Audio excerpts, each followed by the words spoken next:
फिलहाल ये तस्वीरें अब राजधानी दिल्ली से आनी शुरू हो गई हैं।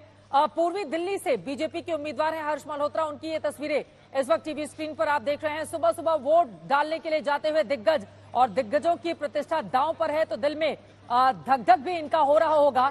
लेकिन हमारे साथ हमारी दो सहयोगी जुड़े हुए हैं, मौसमी सिंह, ऐश्वर्या पालीवाल इस वक्त जुड़े हुए हैं। ऐश्वर्या, अब एक एक करके तमाम जो दिग्गज हैं वो सबसे पहले वोट डालने के लिए जाते हुए और इन तस्वीरों के जरिए एक संदेश भी देते हुए कि भैया घर से निकलिए और बाहर जाकर वोट डालिए।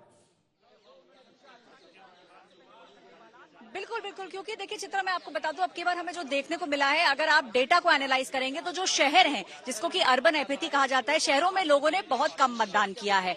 और अगर हम दिल्ली की बात करें, मैं जहां पे खड़ी हूं, ये बांसुरी स्वराज का मतदान केंद्र है। बांसुरी स्वराज सुबह सुबह पहले पूजा अर्चना उन्होंने करी और उसके बाद हमें जो समझ आता है अगले कुछ ही मिनटों के अंदर बांसुरी स्वराज अंदर जाएंगी और अपना मतदान करेंगी। तो कहीं ना कहीं ये एक लोगों को जो एक मैसेज दिया जा रहा है कि अगर हम सुबह सुबह आके मतदान कर सकते हैं तो आप भी घर से बाहर निकलिए और मतदान जरूर करिए। अब की बार कोशिश यही है, चाहे चुनाव आयोग हो, चाहे भारतीय जनता पार्टी हो या विपक्षी पार्टियां हो, कि वो एक एग्जाम्पल सेट करें और लोगों को जितना ज्यादा पुश कर सकते हैं उतना पुश करें। मैं आपको बता दूं चित्रा, गाड़ी जो है वो बांसुरी स्वराज की यहाँ पे आ चुकी है और ये बांसुरी स्वराज की देखिए गाड़ी आ गई और कुछ ही देर के अंदर अब बांसुरी स्वराज आपको अंदर जाती हुई नजर आएंगी, अपना मतदान करती हुई नजर आएंगी। चित्रा, हम तस्वीरें आपको दिखा रहे हैं, ये है बांसुरी स्वराज। सुबह सुबह पूजा अर्चना इन्होंने की थी और अब यहां से निकलकर वो जा रही हैं अपना मतदान करने। कहीं ना कहीं एक संदेश भी है लोगों को। दिल्ली बांसुरी स्वराज पहुंची हैं मतदान करने के लिए। ऐश्वर्या पालीवाल उनके बारे में और ज्यादा जानकारी दे रही हैं। 40 साल की बांसुरी स्वराज को पहली बार चुनावी मैदान में उतारा है। नई दिल्ली जैसी महत्वपूर्ण सीट से भारतीय जनता पार्टी ने मीनाक्षी लेखी का टिकट काटकर मीनाक्षी लेखी 2 बार से वहां से सांसद रही थी, लेकिन इस बार की परिस्थिति बेहद दिलचस्प है। ऐश्वर्या, आवाज आ रही है तो अपनी बात को आगे बढ़ाइए आप।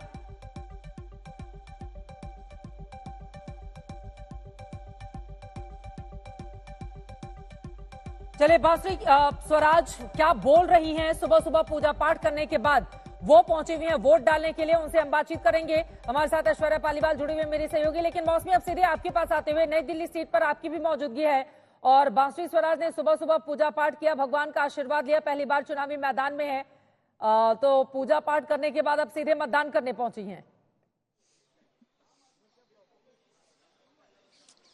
देखिए चित्रा, दिल्ली के लिए कहा जाता था कि जनाबे कैफ ये दिल्ली है मीर और गालिब, यहाँ किसी की तरफ दरिया नहीं चलते। तो दिल्ली का जो दमदार सियासी अंदाज था उसके सामने अच्छे अच्छे सूरमा ध्वस्त हुए। और सबसे बड़ी बात यह है कि अगर नई दिल्ली की बात करें तो जो एक नाम हम चर्चा कर रहे थे बड़े नामों का, तो अटल बिहारी वाजपेयी भी दिल्ली का चुनाव लड़े थे और दिल्ली का प्रतिनिधित्व, नई दिल्ली लोकसभा क्षेत्र का प्रतिनिधित्व किया था। तो बांसुरी स्वराज के लिए मेरे घर से ही निकल रहे हैं। घर में हमारे हनुमान जी, गणेश जी, जगन्नाथ जी सब स्थापित हैं। हम उनकी पूजा करेंगे और हमारे परिवार के जो सदस्य हैं, हमारी बड़ी बहनें, हमारी छोटी बहनें और जो हमारे मौसी मौसा, सभी हमें आशीर्वाद दे रहे हैं। हमारे परिवार के लोग आशीर्वाद दे के हमें यहाँ से अभी वोट के लिए रवाना कर रहे हैं। आप यहाँ पर वोट करेंगे बूथ नंबर 77 से? बूथ नंबर 77 है, बुदान हाई स्कूल है, बगल में ही है करके, वहाँ मैं पैदल ही जाके वोट करूंगा। उससे पहले जो हमारी कुलदेवी है उनका मैं नमन करूंगा और यहाँ पर शिव जी का बहुत बड़ा मंदिर है, वहाँ पर भी नमस्कार करके निकलूंगा। कुछ पिछले 5 साल में आप लगातार पूरी आते रहे, 2019 के बाद। मैं तो यही रह रहा हूँ, अभी कहीं जा नहीं रहा हूँ। आपके टीवी पे कितना डिबेट करता था, आप बताइए, अब डिबेट कहाँ कर पाता हूँ। अब काम करते हैं, जमीन पे काम करते हैं। क्योंकि 21 लोकसभा है, पिछली बार भारतीय जनता पार्टी ने उड़ीसा में 8 लोकसभा सीटें जीती थी, इस बार कितनी उम्मीद करते हैं? देखिए, मेरे हिसाब से तो आपने प्रवक्ता को पूछा है तो 21 में से 21 ही जीतनी चाहिए। और 147 विधानसभा हैं, उनमें से कितनी विधानसभा इस बार जीतेंगे? क्योंकि प्रधानमंत्री नरेंद्र मोदी ने ये कहा है 10 तारीख को जो है उड़ीसा में बीजेपी के मुख्यमंत्री का शपथ ग्रहण है। देखिए, प्रधानमंत्री जी बहुत सोच समझ कर कहते हैं, जो भी कहते हैं कैलकुलेशंस के साथ कहते हैं, और जब भी जो कहा है वो हुआ है। चाहे वो 300 पार का नारा हो, चाहे सरकार बनने की बात छत्तीसगढ़ में हो, उड़ीसा में उन्होंने कुछ कहा है तो बहुत सोच समझ करके कहा है, अवश्य पूरा होगा। सबसे बड़ा मुद्दा कौन सा है पूरे उड़ीसा के अंदर? मुद्दा है उड़ीसा की अस्मिता की, मुद्दा है यहाँ पर गरीब कल्याण नीति की, जो प्रधानमंत्री नरेंद्र मोदी यहाँ गरीब कल्याण लेके आए थे। तो स्वाभाविक रूप से जो गरीब कल्याण नीति प्रधानमंत्री जी का यहाँ हर किसी के लिए चल रहा है, हर गरीब के ऊपर छत हो सर के ऊपर, हर गरीब को राशन मिल रहा है, यहाँ चावल मिल रहा है, इन मुद्दों से लोग बहुत प्रभावित है और इनके आधार पर वोटिंग होगी। सवाल है आपसे, क्योंकि नवीन पटनायक ने कहा कि 9 तारीख को वो शपथ एक बार फिर से लेने जा रहे हैं। स्वाभाविक रूप से आपको किसी को इस विषय को लेकर डाउट तो है नहीं, किसी को इस विषय में डाउट तो है नहीं, किसी के मन में इस विषय को लेकर शंका। नवीन पटनायक ने कहा कि वो शपथ लेंगे। नरेंद्र मोदी जी ने, अच्छा नवीन पटनायक जी ने बोला? हाँ। नहीं, इसमें तो संभव ही नहीं है, क्योंकि मोदी जी ने पहले से ही कह दिया है कि 10 तारीख को भारतीय जनता पार्टी की सरकार यहाँ बनने वाली है और 10 तारीख को भारतीय जनता पार्टी की सरकार बनेगी। ओडिया मुख्यमंत्री होगा, ओडिशा की अस्मिता की रक्षा होगी और ओडिशा में भारतीय जनता पार्टी की डबल इंजन की सरकार, केंद्र में भी सरकार और यहाँ 11,700 वोटों से पिछली बार पुरी से हार गए थे संबित पात्रा। पिनाकी मिश्रा बीजेडी के उम्मीदवार से, लेकिन इस बार चुनावी ताल ठोक रहे हैं, अपनी जीत का दावा कर रहे हैं और यह भी कहना है कि जितनी भी सीटें ओडिशा की हैं सभी पर भारतीय जनता पार्टी को विजय मिलेगी। उनके दावे का कितना दम दिखेगा ये देखना महत्वपूर्ण रहेगा। पुरी से दोबारा चुनावी मैदान में है, अब जीत को लेकर वो आश्वस्त दिखने की कोशिश कर रहे हैं, लेकिन फाइनल फैसला जनता को करना है।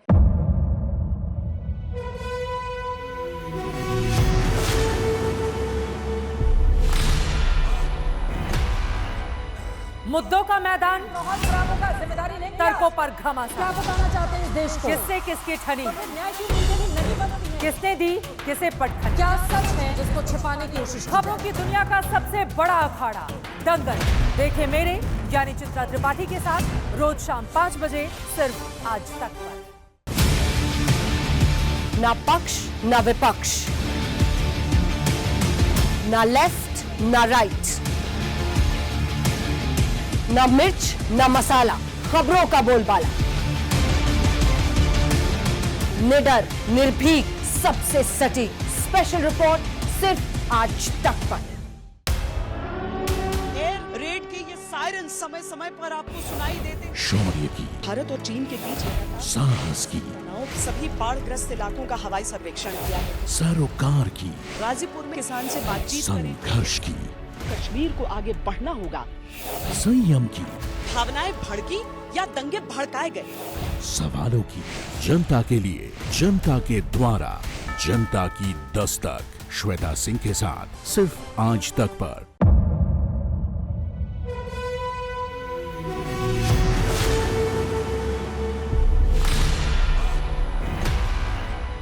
मुद्दों का मैदान, जिम्मेदारी लेंगे, तर्कों पर घमासान। क्या बताना चाहते हैं इस देश को? किससे किसकी ठनी, न्याय की नहीं बनती है, किसने दी किसे पटखनी, क्या सच है जिसको छिपाने की कोशिश। खबरों की दुनिया का सबसे बड़ा अखाड़ा दंगल देखे मेरे यानी चित्रा त्रिपाठी के साथ रोज शाम 5 बजे सिर्फ आज तक पर। ना पक्ष ना विपक्ष, ना लेफ्ट ना राइट, ना मिर्च ना मसाला, खबरों का बोलबाला, निडर निर्भीक सबसे सटीक स्पेशल रिपोर्ट सिर्फ आज तक पर। एयर रेड के ये सायरन समय समय पर आपको सुनाई देते। शौर्य की, भारत और चीन के बीच साहस की, सभी बाढ़ग्रस्त इलाकों का हवाई सर्वेक्षण किया है। सरोकार की, गाजीपुर में किसान से बातचीत करें। संघर्ष की, कश्मीर को आगे बढ़ना होगा। संयम की, भावनाएं भड़की या दंगे भड़काए गए। सवालों की, जनता के लिए, जनता के द्वारा, जनता की दस्तक। श्वेता सिंह के साथ सिर्फ आज तक पर।